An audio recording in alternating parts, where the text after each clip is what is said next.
morning, or depending when you're watching this, good afternoon, good evening, or good night. My name's Ross, and as always told, out of Voice Radio. So today, we're going to look at some more baby Pokemon. No Hey Nick here, ladies and gentlemen. Actual, factual baby Pokemon. Actual babies. And here's the thing, right? We've got the return of a couple of baby Pokemon here that we haven't seen in a very long time. We are getting Igglybuff, and we haven't had an Igglybuff since the Heart Gold Soul Silver base set, which came out in February 2010. Now that might seem a little bit of a while ago, and it was, but we're also getting Wynaut, who we haven't seen since the Diamond and Pearl base set, which was May 2007. That's 12 years ago, ladies and gentlemen. So, yeah, it's about gosh darn time that we had new versions of these.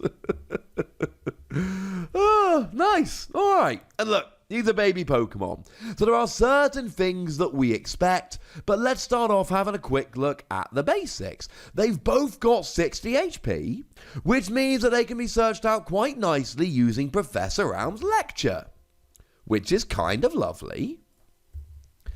And they've both got no retreat, which is wonderful. Now look, if we still had cards like Guzma and Escape Rope after rotation, then the lower retreat would be wonderful, because you could play an Escape Rope or a Guzma and just whack one of these in the active and then give them free retreat, and that would be lovely, but we don't, so we can't. As a quick side note, sorry, I'm looking at these. How wonderful is the artwork on Igglybuff here? That's like phenomenal art. Don't get me wrong, the Wynaut looks lovely, but oh my goodness, that Igglybuff is a good looking card. So yeah, so free retreat, wonderful. After a KO, or it's just really nice having a Pokemon with free retreat.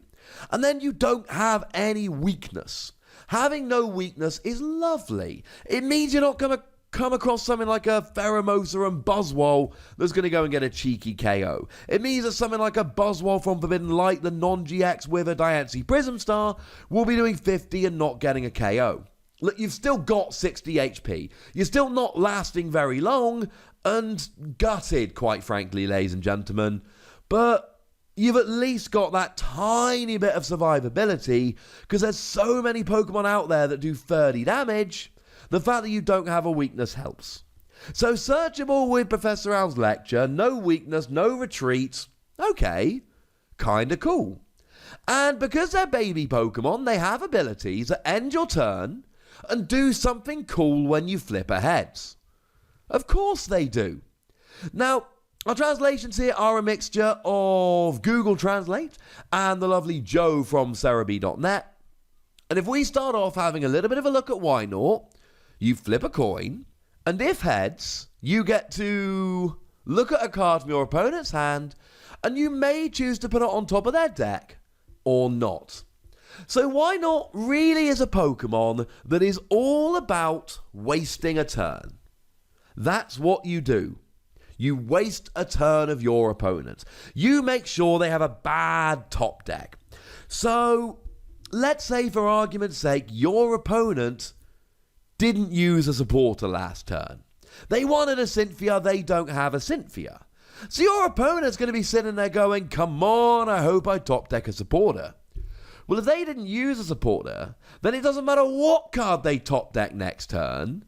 They're not going to top deck a supporter if you put their top deck down. So it's a way of just guaranteeing they don't draw a supporter. But you know what's really cool? You can do this turn after turn after turn. And look, you're going to flip tails sometimes. And when you flip tails, this is all going to go very, very wrong and you're going to be sad. But you might not flip tails. You might flip heads.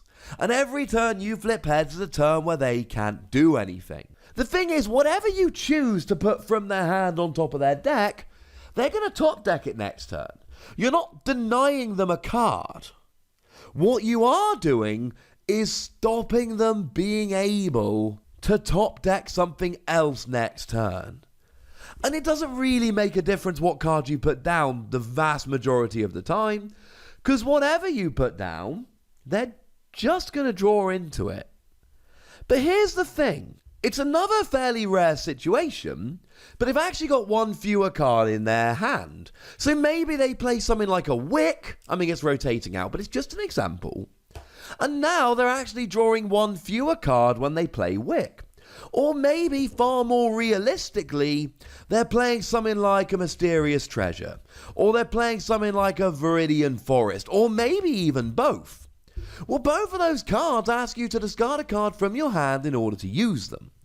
So the fewer cards you've got in hand, the more annoying it's going to be to actually do the discard. You see where we're going here? You're giving your opponent one fewer card in hand. Like I've said, they're just going to draw it at the beginning of their next turn, and incidentally this does end your turn, so there's no chance of you dropping something like a Judge and shuffling it back into their deck. It goes onto the top of their deck, they've lost it for all of like 30 seconds, and then it goes straight back into their hand. Really, what this does is it stops your opponent drawing a card at the beginning of their next turn, with the added bonus that you've just looked at a card in your opponent's hand, so you actually know what one of their cards is. Might help. You might see that they're ready and waiting with a reset stamp, which is going to put you down to a hand size equal to the number of prize cards you've got remaining. So maybe you try and do a bit more spreading and a bit less one-hit KOing.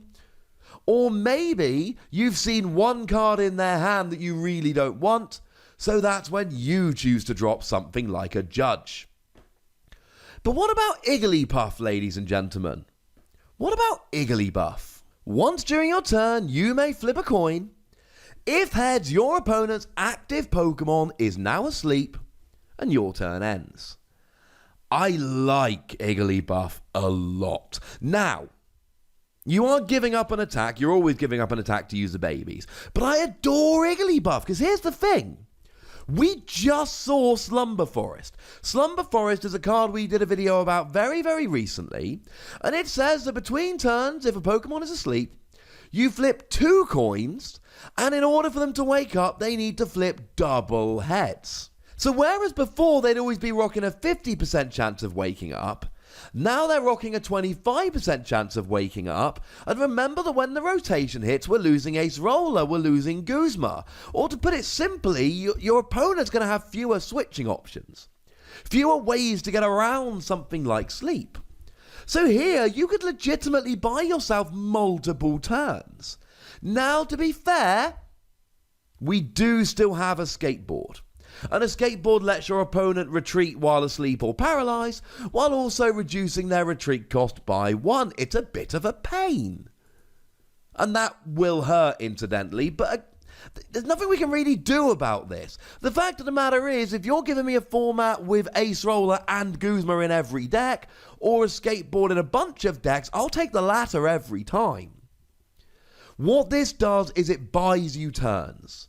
You hope your opponent isn't playing stuff like Switch, and if they are, they've only got a few and they can't find one. You put them to sleep, and you waste a bit of time. Now, especially if you're playing a mill deck, maybe you're using a combination of Diglett and Giovanni's Exile, so you're milling but not necessarily with your attack. You can use this to just buy an extra turn or two to get yourself that much closer to winning the game. One of the cards I looked at very recently was the Kamala from Unified Minds. And Kamala, if you are asleep between turns, i.e. Kamala's active and asleep between turns, then your opponent takes 6 damage counters on their active between turns. And what I said about Kamala at the time was the ideal situation is you put yourself to sleep and you put your opponent to sleep. Because if your opponent is asleep, then they're probably not going to get out the active, and then they're taking the 6 damage counters. So here, Kamala puts you to sleep using its attack, but then you can use Igglybuff the next turn to put your opponent to sleep. And we've got other ways of putting your opponent to sleep. If Mareep is in the active, you can put them to sleep and then hopefully get out the active for something like Kamala. We've got Vileplume, which can flip a coin if heads sleep, or any special condition other than paralysis. But the thing is, that's a stage 2. course, it also doesn't end your turn, but that's not the point here, ladies and gentlemen. I like this. Oh, we've also got the Amoonguss, but that only puts them asleep. Also poisons them if you play a Pokemon with Spore, so it's not going to be something you can do every turn. I really like Igglybuff. You're giving up an attack to do so, so it's got to be in some kind of deck like Kamala or a Mill deck where you're willing to give up the attack, and that's cool. Outside of that, it's a bit too risky, but I'm giving Wynaut 3 Wassies, and that's a bit generous. I'm giving Igglybuff between 3 and 4. We don't give half Wassies, that would be barbaric. I love the idea of being able to put to sleep on an ability, and I think someone's going to make use of this. But I would like to know what you think, so please do let me know in the comment section. Go nuts, be nice. And then make sure you like this video, subscribe to this channel, follow me on Twitter at The Wassie, and Twitch for some live action at twitch.tv/PTCGRadio. If you want to support the channel, get some bonus podcasts and all that, head on over to patreon.com/PTCGRadio, where you can do exactly that. And please do make sure you're checking out youtube.com/WassiePlays, where we talk about games that don't even have Pokemon in. But by far the most important thing, as always, look after yourselves till next time. Thank you very much for watching. My name's Ross, and you've been watching PTCG Radio.